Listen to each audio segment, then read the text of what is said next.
Well, what is happening, gang? Welcome back to A Therapeutic Edge. It is nice to have you here. Today, we are looking at a new VDK. Now, I have a VDK collection. I did not go get them out of their knife case, which makes me feel both lazy and... I guess I should have. But this is a first. This is a budget VDK. Now, this is the Vesta, and there are multiple variations on this knife. Most of them are an M390 and have titanium, but there are out there some Damascus versions. There are some with crushed carbon fiber, and then there's this budget line. All have the same specs, just different materials. This one is in G10, as you can see. It's steel liners, and the blade is D2. And what a beautiful blade it is. I just love this knife. Now, this thing was sent to me by Vlad over at VDK, and for that I am grateful. I don't know if it's going to be able to show up in this light, but the steel liners on this thing are milled out like crazy. It is not super heavy, and it is very comfortable. It has been a real joy to carry this thing around and use it, and I very much appreciate him sending it out. The closed profile on this thing is fantastic. I mean, look at that. It's a little tiny bit over an inch, but not much. Considering that it is... well, let's go ahead and measure it out. 1, 2, 3, 4, 5, 6, 7, 8, 9 inches overall. It is a big, long knife with a very thin, slicey profile, and I dig that quite a bit. Here it is against the Presidio 2. And as you can see, it is actually just a little bit longer than the Presidio 2, and you do get another, about a half an inch of cutting area on the D2 blade, which is very, very nice. Here it is against the Mini Presidio 2. And as you can see, if the bug out or this knife are your size knives, this is going to be a little big for you. It's not big for me, but it might be a little big for you. The blade itself is 1, 2, 3, just under 4 inches. 3 7/8 inches long on just a little under 4 inches overall in length. The handle from behind the flipper, 1, 2, 3, 4.5 inches of handle. This is a big, long, beautiful knife. I really, really want one of the full titanium and M390 versions, but the reality of 2020 and now 2021 for all of us is that, I can't do that. Sorry, guys. And my collection is sad for it too, but that's just the way it's going to go. This is a wonderfully designed blade. Let's talk about that for a minute. It is very long and very lean. If you get yourself into a gas station argument, it is very stabby pokey, for sure. But it's all belly. Just all belly, and it is very thin behind the edge. It's very slicey. I just love working with this blade. It has been a ton of fun. The handle itself, even though it is lean, allows for an excellent grip. It does not wiggle around in my hand at all. You can get your thumb right there on this ramp. There is no jimping, but it's perfectly ramped out if you're doing long push cuts. You can come forward. It's got a beautiful swedge right here, but it's not too thin or uncomfortable to get your finger down for draw cuts.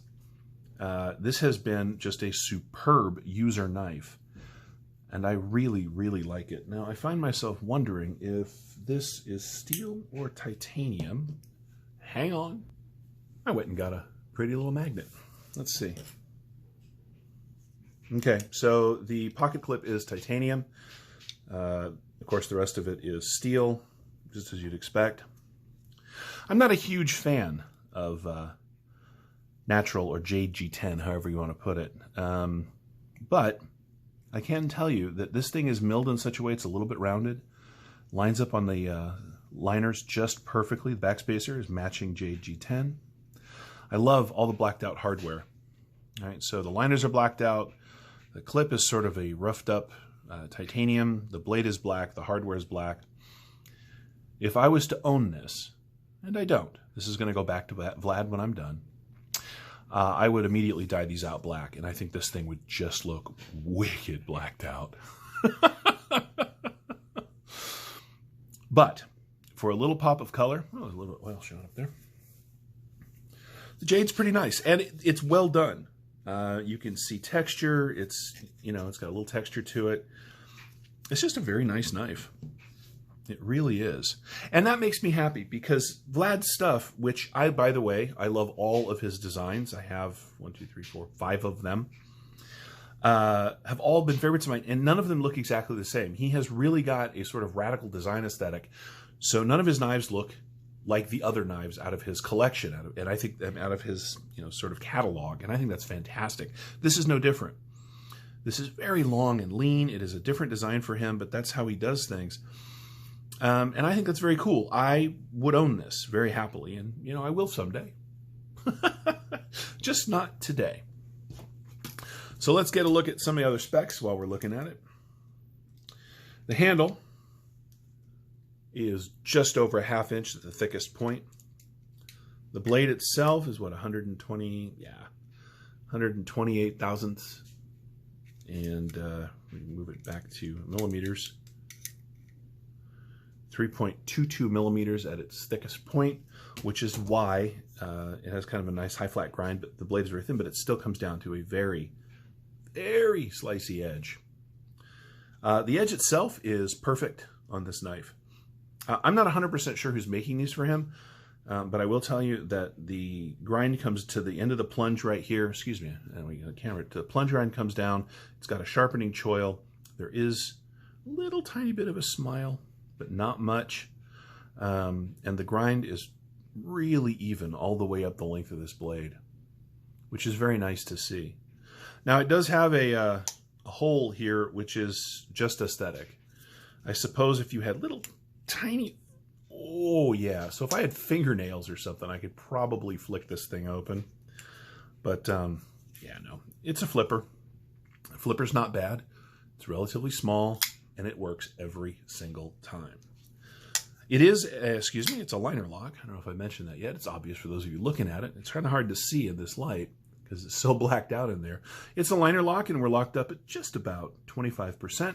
We're locked up very well. This thing came with absolutely no blade play. The blade is dead centered, which is very nice. I love when they come from the factory like that. And as I've said, it's reasonably light. Now let's find out what I'm talking about. Now keep in mind again that this thing is 1, 2, 3, 4, 5, 6, 7, 8, 9 inches long.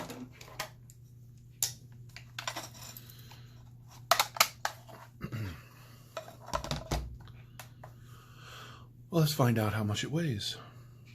In grams, we are 104 grams, or 3.7 ounces. So the blade is about 3 3/4 inches, right at that ounce per inch that the EDC community seems to love so much. It is a fantastic carry. It really is. It has a marvelous pocket profile. So Vlad, if you're out there, and if you ever watch my videos, which I have no idea, this is another excellent design, brother, and really, really great pocket knife. Now, these are about 135 bucks, which is a little up there for D2 and G10, but look, this is what you get with small batch manufacturing. If he sold the rights to this to some other company and they could make, 5,000 of them, I'm sure the price would come down. But that's not what he does. His knives are made by other companies for him in small batches. And that means that they can't really eat the price of tooling and the price of, all the manufacturing. And so it tends to come back in the price of the knife. But I'll tell you something. If you have wanted a VDK knife, but had not had the opportunity or the ability to spend the $200 or $300 or $400 that they can cost, and by the way, again, I have 5 of them, they are worth every penny, then at 135 bucks, this is a great way to get in the door. You get Vlad's design, you get a well-built knife, and that in the end is a total win for me. So this has been the VDK Vesta. Thank you so much for watching. I really hope you've enjoyed the video. Please subscribe on your way out. I would love to have you here on a regular basis. It's been absolutely my pleasure to be here with you today, and we're going to move on. So take care, folks. I'll see you next time.